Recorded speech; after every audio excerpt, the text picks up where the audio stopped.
আপনারা দেখছেন রাজেশের রান্নাঘর। আজকে বাঙালির একটা প্রিয় খাবার দেখাবো, পাবদা সর্ষে। পাবদা সর্ষের রেসিপিটা আমি কী করে করছি আপনাদের সেটা দেখাবো। আমি এখানটায় 7 পিস পাবদা মাছ নিয়ে নিয়েছি। লবণ আর হলুদ দিয়ে পাবদা মাছগুলোকে খুব সুন্দর করে মাখিয়ে নেব ভেজে নেওয়ার জন্য।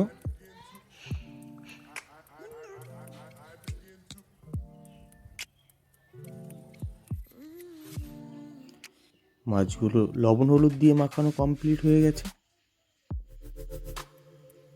আর এইদিকে আমি নিয়ে নিচ্ছি 10 গ্রাম আদা ও 4টি কাঁচা লঙ্কা একসঙ্গে পেস্ট করে নিয়েছি। আর নিয়েছি এইদিকে একটি টমেটো, এই পাকা টমেটোটাও আমি পেস্ট করে নেব কেটে নিয়ে।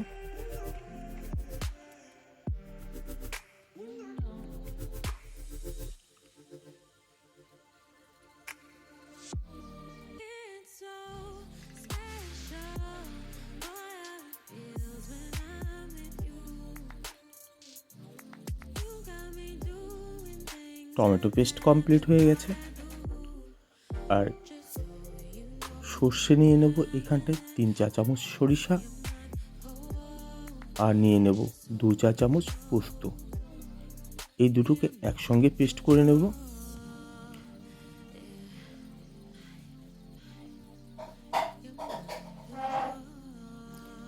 পেস্ট করার জন্য একটু জল দিয়ে দিচ্ছি, আপনারা চাইলে আগের থেকে একটু ভিজিয়ে রাখলে ভালো হয়।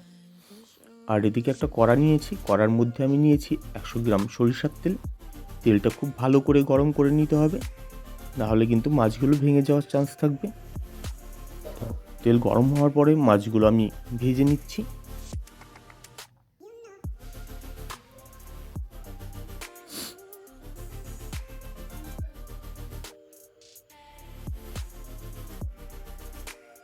মাছগুলো ভাজা কমপ্লিট হয়ে গেছে। এবার ফোড়ন দেওয়ার জন্য নিচ্ছি একটি তেজপাতা, 1 টুকরো দারচিনি, 2টো এলাচ ও 2টো শুকনো লঙ্কা।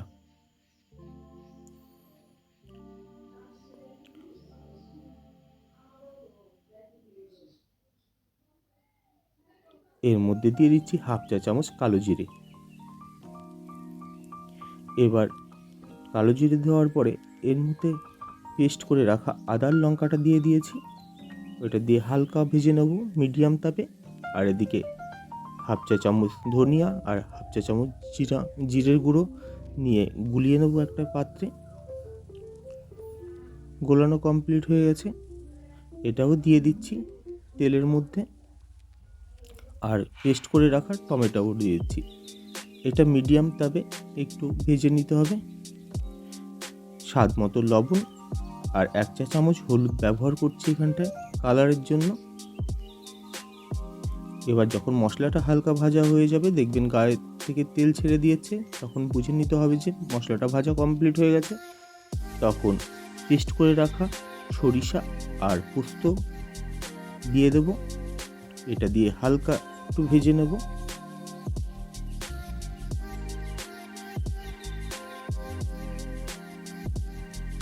দিয়ে দিচ্ছি 1 চা চামচ চিনি।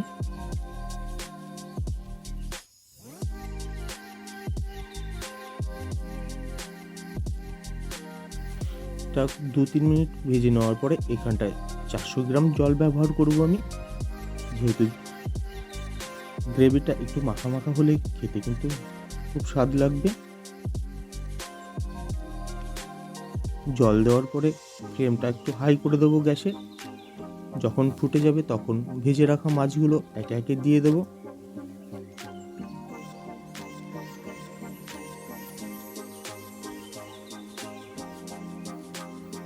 মাছগুলো দিয়ে দেওয়ার পরে গ্যাসের ফ্লেমটা মিডিয়াম করে দিতে হবে।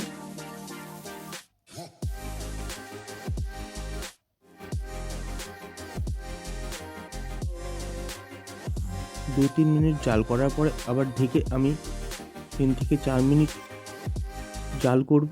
আর এদিকে আমি ধনে পাতা নিয়েছি, একটু ধনে পাতাটা কুচিয়ে নেব। ওই দিকটায় মাছটা জাল হতে হতে ধনে পাতাগুলো আমি একটু কুচিয়ে নেব।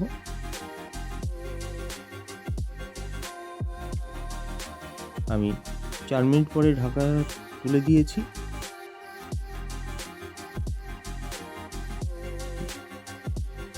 ঢাকাটা তুলে দেওয়ার পরে 1 মিনিট মতো জাল করব।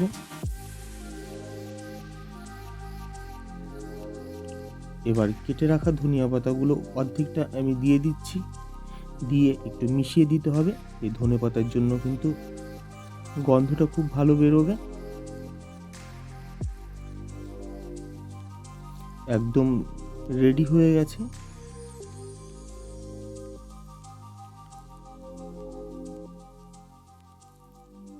মাছগুলো একটা পাত্রে নামিয়ে নিচ্ছি।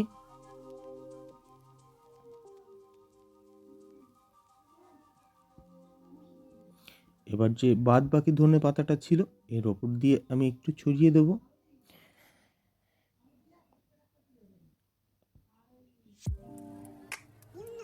বন্ধুরা, এই পাবদা মাছের রেসিপিটা যদি আপনাদের ভালো লেগে থাকে অবশ্যই লাইক, কমেন্ট, সাবস্ক্রাইব আর প্রচুর প্রচুর শেয়ার করবেন।